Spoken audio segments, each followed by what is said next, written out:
વાત હવે સુરતની કરીએ કે જ્યાં મંત્રી કુંવરજી હળપતિના 2 ધારાસભ્યો પર પ્રહારો જોવા મળ્યા। અનંત પટેલ અને ચેતર વસાવાને મંત્રીએ આડે હાથ લીધા છે। વિધાનસભામાં આદિવાસીઓના હિતની વાત આ બંને કરતા નથી તેવું કુંવરજીએ નિવેદન આપ્યું।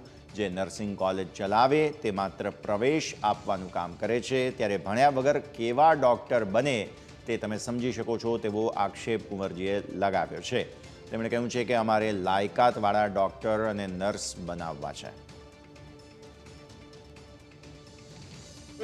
એ લોકો આદિવાસીઓને ભરકાવવાનું કામ કરે એ હું કદાપી ચાલી લેવા માંગતો નથી। મારી કામગીરી જોઈને એ લોકો ભૂખલાઈ ગયા છે અને તેને કારણે એ લોકો મારા ઉપર ટિપ્પણી કરી રહ્યા છે કે વિધાનસભાના અંદર રહીને આદિવાસીઓની વાત કરવી એ બહુ અલગ પ્રકારની વાત છે અને બહાર જઈને જુઠ્ઠાણું ફેલાવવું એ માત્ર ને માત્ર સત્તા હાંસલ કરવા માટેનું આ એમનું કારણ છે। એનું એક ઉદાહરણ આપી દઉં।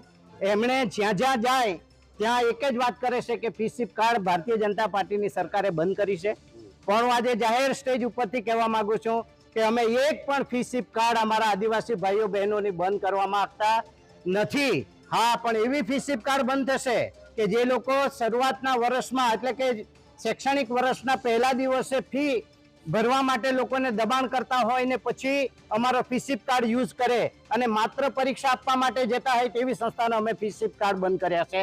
એવા ડોક્ટર હોય કે નર્સ હોય જેને જ્ઞાને જ ન હોય, શૈક્ષણિક લીધું જ્ઞાન ન લીધું હોય એવો ડોક્ટર બને કે એવી નર્સ બને તો શું પરિસ્થિતિ થાય આપણે જોયું છે। આદિવાસીઓને જો કોઈએ જોયું હોય અત્યાર સુધીમાં આઝાદીના ઇતિહાસમાં સૌથી મોટી પાર્ટી પણ બની છે તો ભારતીય જનતા પાર્ટીની સરકાર બની છે। અને એ લોકો જે વાત કરે છે અત્યારે હેમાલીબેન કહેતા હતા કે કોંગ્રેસના રાજ્યમાં 2G આજે કદાચ બંધારણને નામે જો દેશની અંદર કોંગ્રેસ બેઠી હોય તો 4G ખાઈ ગયું હોત, એમાં કોઈ શંકાનું સ્થાન નહીં।